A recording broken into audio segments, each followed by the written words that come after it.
Olá, mulheres queridas. Hoje nós vamos falar sobre a mulher samaritana, a oitava mulher escolhida pelo autor. Ela também está incluída nas 12 mulheres extraordinariamente comuns.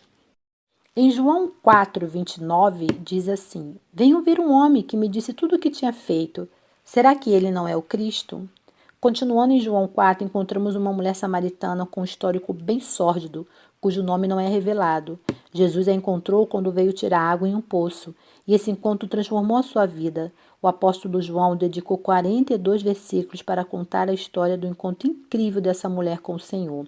Essa parte tão importante das Escrituras não seria dedicada a esse episódio a menos que as lições contidas nele não fossem de suma importância.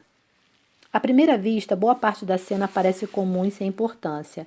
Trata-se de uma mulher anônima que realizava uma tarefa mais banal do cotidiano: tirar sua porção diária de água para sua casa. Ela veio sozinha em uma hora que provavelmente ninguém mais estivesse lá no poço. Essa foi provavelmente uma indicação do teu estado marginal. Jesus, viajando pela região a caminho de Jerusalém, estava descansando perto do poço. Seus discípulos estavam comprando comida na vila vizinha. Jesus, sem ter nenhum utensílio nem corda alguma para tirar água, pediu água à mulher. Uma das lições teológicas mais profundas em toda a Bíblia estava começando ali. O poço que estava na propriedade não foi mencionado no Antigo Testamento, mas sua localização era bem conhecida na época de Jesus devido a séculos de tradição judaica, e o local permanecia em monumento até o dia de hoje. O poço é bem profundo, acessível somente com uma corda bem comprida, através de um buraco que foi escavado em meio a uma placa macia de calcário. O reservatório abaixo dela é alimentado por uma nascente, portanto sua água está sempre potável, pura e gelada. A existência desse poço na propriedade de Jacó era considerada pelos israelitas uma prova da graça e da bondade de Deus ao seu patriarca. Então o local tinha um histórico bem grande e importante dentro da tradição judaica. No entanto, na época de Jesus, aquele pedaço de terra ficava em território samaritano, e isso é outro detalhe surpreendente e importante para o cenário de João 4. Já era incomum Jesus estar em Samaria, talvez quase um pouco escandaloso. Os samaritanos eram considerados impuros pelos israelitas. Jesus estava viajando de Jerusalém para a Galiléia. Um simples olhar no mapa revela que a rota mais direta passa bem no meio de Samaria. Mas na época de Jesus, qualquer judeu de respeito sempre viajaria por um trajeto bem diferente. A rota iria um pouco mais longe e se afastava por quilômetros, mas evitaria Samaria, e essa era a intenção. Por volta do primeiro século, os samaritanos tinham uma cultura distinta, construída em torno de uma religião sincrética, misturando aspectos do judaísmo e do paganismo grosseiro. O desprezo dos judeus pelos samaritanos era tão intenso que, em meados do primeiro século, a maioria dos judeus simplesmente se recusavam a viajar por Samaria, a despeito da importância dessa terra para sua tradição. Jesus quebrou essa convenção de propósito. Em João 4,4 lemos: era necessário passar por Samaria. Ele tinha um propósito a cumprir e isso exigia que ele viajasse por Samaria, parasse no poço histórico, conversasse com essa mulher problemática e fizesse uma revelação sem precedentes sobre sua verdadeira missão e identidade. Visto sob esse prisma, tudo a respeito do cenário que está em João 4 se torna notável. É incomum encontrar Jesus sozinho. É incrível perceber que o Deus encarnado poderia se cansar fisicamente ou ter sede. É surpreendente que Jesus intencionalmente abordaria ou iniciaria uma conversa com uma samaritana miserável como essa. Era surpresa até mesmo para ela que algum judeu quisesse falar com ela. Deve ter sido considerado ofensivo que ele bebesse de um vaso impuro, que pertencia a uma mulher imunda. No entanto, o que era espantosamente inesperado a respeito de todo esse relato fantástico é que Jesus escolheu aquela hora, aquele local, aquela mulher em particular, para ser parte do cenário onde ele revelaria pela primeira vez em sua vida, formalmente e explicitamente, sua identidade verdadeira como Messias. E esse fato único dá a essa mulher um local importante na lista das mulheres extraordinárias. A conversa de Jesus com a mulher iniciou-se de forma bem simples e natural. Ele pediu algo para beber. O poço era profundo e ele não tinha como tirar a água dele, então ele disse: "Dê-me um pouco de água." Imediatamente ela se admirou que ele dirigisse a palavra a ela e ainda que lhe pedisse para beber de seu vaso. Ela falou no versículo 9: "Como o Senhor, sendo judeu, pede a mim, uma samaritana, água para beber?"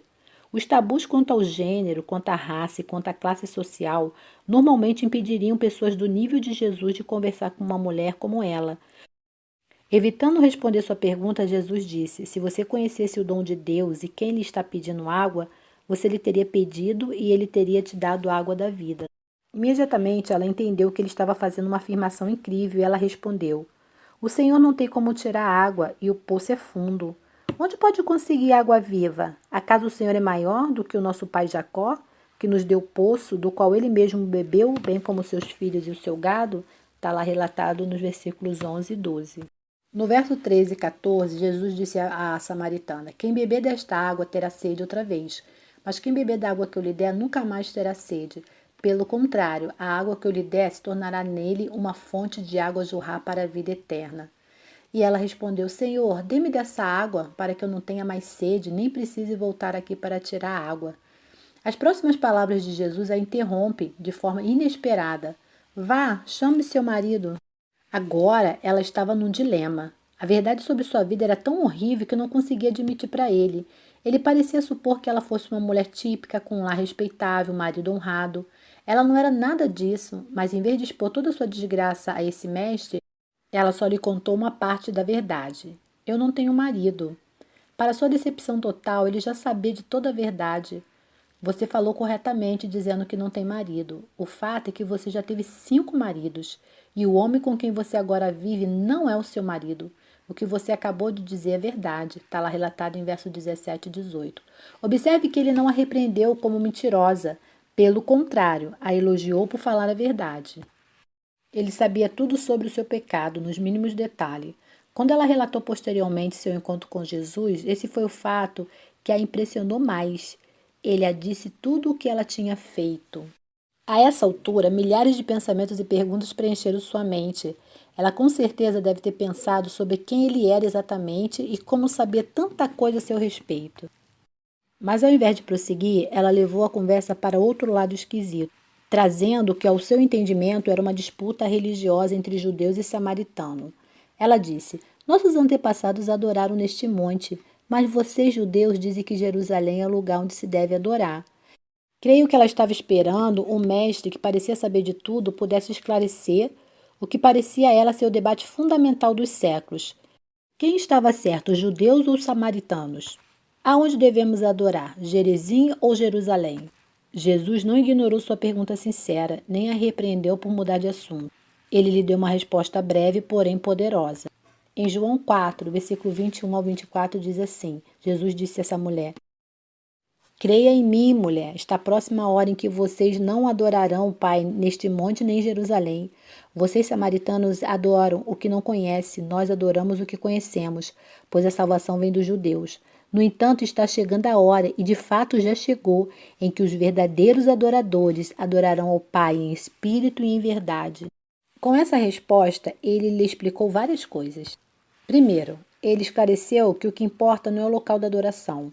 Os verdadeiros adoradores se definem pelo objeto e pela maneira da adoração. Em segundo lugar, ele deixou bem claro que a tradição religiosa da qual ela foi criada era completamente falsa. Vocês, samaritanos, adoram o que não conhecem. Nós adoramos o que conhecemos, pois a salvação vem dos judeus. Ele não suavizou a realidade, nem se esforçou para tentar ser delicado.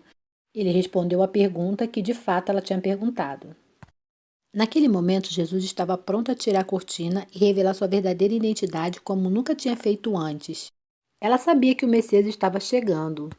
Ela respondeu com essas palavras incríveis: eu sei que o Messias está por vir. E quando ele vier, ele explicará tudo a nós.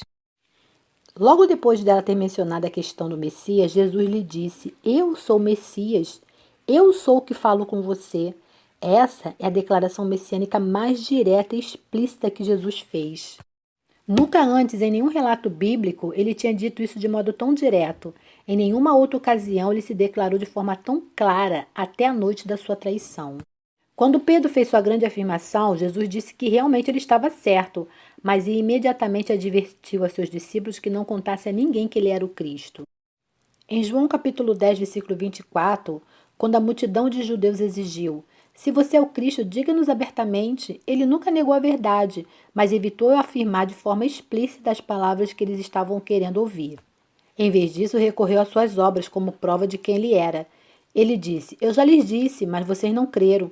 As obras que eu realizo em nome do Pai falam por mim. Está lá no verso 25. Foi somente em seu julgamento diante de Caifás, no início da manhã, pouco antes da crucificação, que Jesus revelou novamente a sua identidade, de forma tão clara quanto ele tinha revelado à mulher samaritana. Ele fez essa afirmação quando o sumo sacerdote o perguntou: Você é o Cristo, o Filho do Deus vivo? Está lá em Marcos capítulo 14, 61. Jesus disse: Sou. Vereis o Filho do Homem assentado à direita do Todo-Poderoso, vindo como as nuvens do céu. Essa foi a exata declaração que finalmente custou-lhe a vida. Marcos escreveu: O sumo sacerdote, rasgando as próprias vestes, perguntou: Por que precisamos de mais testemunha? Vocês não ouviram essa blasfêmia? Que acham? Todos o julgaram digno de morte. À luz de tudo isso, é absolutamente impressionante que a primeira vez que Jesus escolheu se revelar como Messias tenha sido para uma mulher samaritana com um passado tão sombrio. Jesus não teria se comprometido com o incrédulo. Ao fato dele ter declarado de forma tão clara, é prova positiva de que a pequena partícula de fé que a fazia a princípio esperar pelo Messias estava pronta a se desenvolver em uma fé autêntica. A Bíblia diz que foi naquele momento, precisamente, que os discípulos voltaram da sua tarefa. Ficaram surpresos ao encontrá-lo conversando com uma mulher. A expressão grega é enfática, dando a entender de que eles tinham voltado bem na hora que ele estava se declarando como Messias.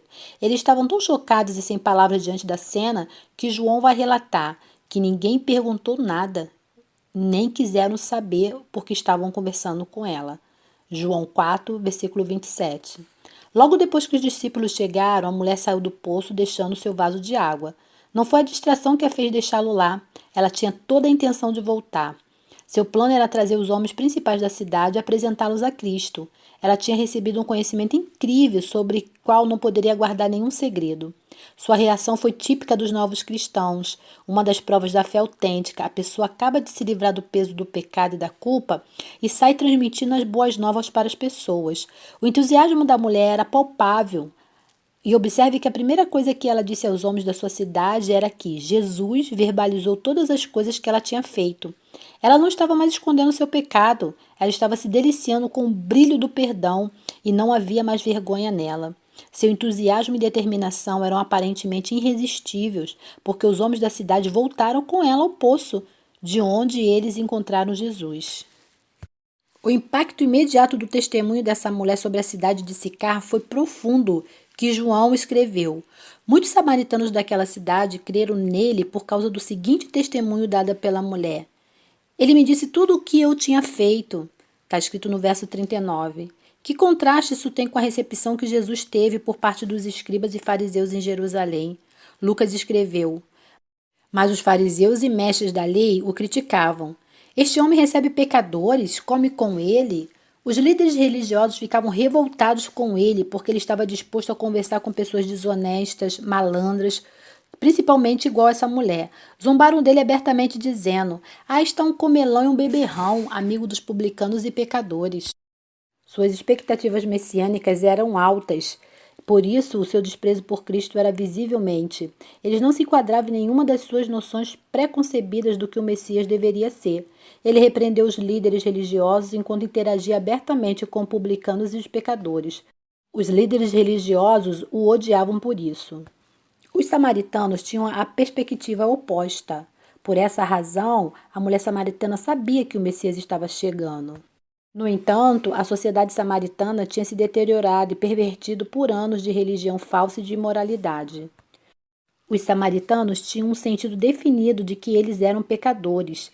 Eles não tinham orgulho de justiça própria que influenciava a religião dos fariseus e saduceus. Quando refletiam sobre o Messias vindouro, eles provavelmente aguardavam sua vinda com certo medo. Portanto, quando a mulher anunciou com tanta coragem que ela tinha encontrado o Messias, eles a receberam com muito entusiasmo. João 4, 40 a 42 diz assim: Assim, quando se aproximaram dele, os samaritanos insistiram em que ficasse com eles. Ele ficou lá 2 dias. Por causa da sua palavra, muitos outros creram e disseram à mulher: Agora cremos, não somente por causa do que você disse, pois nós mesmos o ouvimos e sabemos que ele realmente é o Salvador do mundo. Esse foi um avivamento incrível e deve ter transformado aquela cidadezinha. Jesus tinha de fato encontrado uma adoradora verdadeira. As escrituras não contam o que acabou acontecendo com a mulher samaritana. O coração dela tinha sido claramente transformado pelo seu encontro com Cristo. Cerca de 3 anos depois do encontro de Cristo com a mulher samaritana no Poço de Jacó, aconteceu a fundação da igreja. Sua influência se espalhou rapidamente de Jerusalém por toda a Judéia e Samaria, e a partir de lá até os confins da terra. Isso queria dizer que a mulher samaritana e os homens da sociedade logo poderiam encontrar comunhão e ensino em um contexto que não era nem hebreu, nem samaritano, nem judeu, nem grego, nem escravo, nem livre, nem só de homens, nem só de mulheres, mas onde todos eram um em Cristo Jesus. Essa mulher, que começou sua nova vida trazendo muitas pessoas a Cristo, sem dúvida continuou seu ministério evangelístico. Ela continua até hoje evangelizando pessoas por meio do registro das Escrituras. Multidões chegaram a Cristo pela influência de João 4 e por causa do seguinte testemunho dado por essa mulher: Ele me disse tudo o que tenho feito. Só o céu revelará os frutos vastos e abrangentes do encontro dessa mulher extraordinária com o Messias. Bem, mulheres queridas, terminamos aqui o capítulo da mulher samaritana. No próximo capítulo, entraremos em contato com duas mulheres extraordinárias. Marta e Maria formam uma dupla fascinante. Meditaremos sobre a vida delas em conjunto, porque é desse modo que as Escrituras as apresentam de forma coerente. Até a próxima leitura.